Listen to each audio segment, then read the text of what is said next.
Hello అండి, నమస్తే. Welcome back to our channel Samitha vlogs. ఈరోజు నేను మీతోటి ఇన్స్టెంట్గా చేసుకునే ఒక బ్రేక్ఫాస్ట్ని అయితే షేర్ చేసేస్తాను. దీన్ని చేసుకోవటం చాలా ఈజీ. మనం పిండి నానబెట్టాల్సినంత అవసరం కూడా లేదు.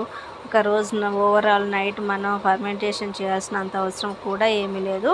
ఇట్లా ఇన్స్టెంట్గా మనం ఇడ్లీ కానీ దోశ కానీ వేసేసుకోవచ్చు. దీనికి ముఖ్యంగా మనకు కావాల్సింది బియ్యము, అలానే సగ్గుబియ్యము. ఈ రెండు ఇంగ్రీడియంట్స్ తోటే ఈరోజు నేను దోశ అలానే మీకు ఇడ్లీ కూడా చేసి చూపించేస్తాను. దీనికోసం అయితే ముందుగా నేను ఒక గ్లాస్ వచ్చేసి రైస్ తీసుకున్నానండి. నేను ఈరోజు మామూలు రెగ్యులర్ రైసే తీసుకున్నాను. అలానే మనం ఏ గ్లాస్తో అయితే రైస్ తీసుకుంటామో అదే గ్లాస్ తోటి వచ్చేసి ఒక సగ్గుబియ్యం అయితే తీసేసుకోవాలి. ఇలా సగ్గుబియ్యాన్ని రైస్ని ఒక 3-4 సార్లు వాష్ చేసేసుకొని ఒక అరగంట సేపు అయితే నానబెట్టేయాలి. మీ దగ్గర టైం ఉంది అనేసి అనుకుంటే ఒక 1 అవర్ వరకు నానబెట్టండి. లేదు అనేసి అనుకుంటే అట్లీస్ట్ ఒక హాఫ్ అన్ అవర్ వరకు అయినా కానీ నానబెట్టినా కానీ సరిపోతుందన్నమాట. మనకి సగ్గుబియ్యము రైస్ అన్నవి త్వరగా నానిపోతాయి. మీకు అందరికీ తెలిసే ఉంటుంది కదండి. చూడండి, హాఫ్ అన్ అవర్ తర్వాత అయితే ఇలాగ మనకి సగ్గుబియ్యం అన్నది బియ్యము కూడా నానిపోయినవి. ఇప్పుడైతే నేను వీటిని మిక్సీ వేసేసుకుంటున్నాను. రెగ్యులర్గా మనం దోశకి ఎలా అయితే మిక్సీ వేస్తూ ఉంటామో అలానే మిక్సీ వేసేస్తే సరిపోతుందన్నమాట. ఒక ఫైన్ పేస్ట్ లాగా దోశల పిండికి వేసుకున్నట్లే మనం మిక్సీ అయితే పట్టేసుకోవాలి.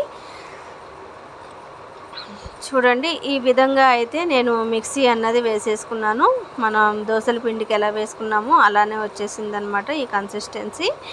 ఇప్పుడు పిండి మొత్తాన్ని అయితే నేను ఇలాగా అయితే మిక్సీ వేసేసుకున్నాను. మీరు గ్రైండర్ ఉంటే గ్రైండర్లో వేసుకోవచ్చు, లేదు అనేసి అంటే మిక్సీలో కూడా వేసేసుకోవచ్చు. ఇవాళ తక్కువే అనేసి నేను మిక్సీలో అయితే వేసేసుకున్నాను. అదే మీరు ఎక్కువ క్వాంటిటీ కనుక తీసుకున్నట్లయితే గ్రైండర్ వాడినా పర్లేదు. ఇక్కడ నేను టేస్ట్కి సరిపడా సాల్ట్ అయితే వేసానండి. అలానే ఇక్కడ నేను ఒక హాఫ్ టేబుల్ స్పూన్ వచ్చేసి బేకింగ్ సోడా కూడా వేసేసుకున్నాను. ఇప్పుడు మనం ఇడ్లీలు వేయటం కోసం అనేసి ఇడ్లీ పాత్రకు వచ్చేసి ఇక్కడ నేను ప్లేట్స్కి ఆయిల్ అన్నది అప్లై చేసేస్తున్నాను. మనం రెగ్యులర్గా ఇడ్లీలో ఎలా వేసేసుకుంటామో అలానే వేసేసుకోవాలి. ఈ విధంగా ప్లేట్స్ అన్నిటికీ అయితే మనం బ్యాటర్ అన్నది నింపేసి పెట్టేసుకోవాలి. ఇడ్లీలు అయితే చాలా సాఫ్ట్గా వస్తాయండి. రెగ్యులర్గా మనం ఇడ్లీ రవ్వతోటి వేస్తూ ఉంటాం కదా, అలానే ఇలాగా సగ్గుబియ్యంతో అలానే బియ్యంతో కూడా మనం వేసేసుకుంటే చాలా టేస్టీగా సాఫ్ట్గా వస్తుందన్నమాట. మనం సగ్గుబియ్యంతో వేసాము అన్న ఫీలింగే రాదు మనకి. ఇక వాటిని అయితే నేను స్టవ్ మీద పెట్టేసుకున్నాను. అవి కుక్ అయ్యేలోపు నేను ఇక్కడ దోశ కూడా వేసి చూపించేస్తున్నానండి మీకు. ప్యాన్ అయితే కొద్దిగా హీట్ అయిపోయిన తర్వాత ఇక్కడ మనం దోశకైతే వేసేసుకుంటున్నాను. మనం దోశలు కూడా వేసేసుకోవచ్చు.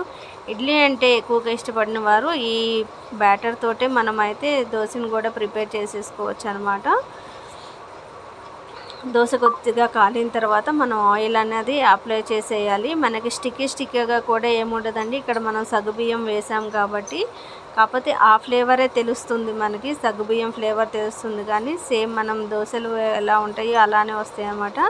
చాలా క్రిస్పీగా వస్తాయి. 2 వైపులు కాలిన తర్వాత మనం ఇట్లాగా దోశలను అయితే వేరే ప్లేట్లో తీసేసుకోవటం. చూడండి, కలర్ కూడా మనం దోశల పిండి వేసినప్పుడు కలర్ ఎలా వస్తుందో అలానే వస్తుంది కదా. చూడండి, ఇక్కడైతే మనకి ఇడ్లీ కూడా ఆల్మోస్ట్ ఆల్ అయితే అయిపోయింది. ఇప్పుడు నేను ఒక ప్లేట్లోకి అయితే వేసేసుకుంటున్నాను. ఇలాగ టైం లేనప్పుడు ఎప్పుడైనా పిల్లలకి ఇన్స్టెంట్గా బ్రేక్ఫాస్ట్ ఏదైనా చేసి పెట్టాలి అనేసి అనుకుంటే ఇలా కనుక ఇడ్లీలు వేసి పెట్టాము అంటే చాలా ఇష్టంగా తింటారనమాట. మనకి సగ్గుబియ్యం ఫ్లేవర్ అయితే బాగా తెలుస్తుంది ఈ ఇడ్లీలోకి. చూడండి, తీస్తుంటే ఎంత నీట్గా వచ్చేస్తుందో, అలానే చాలా సాఫ్ట్గా కూడా ఉందన్నమాట.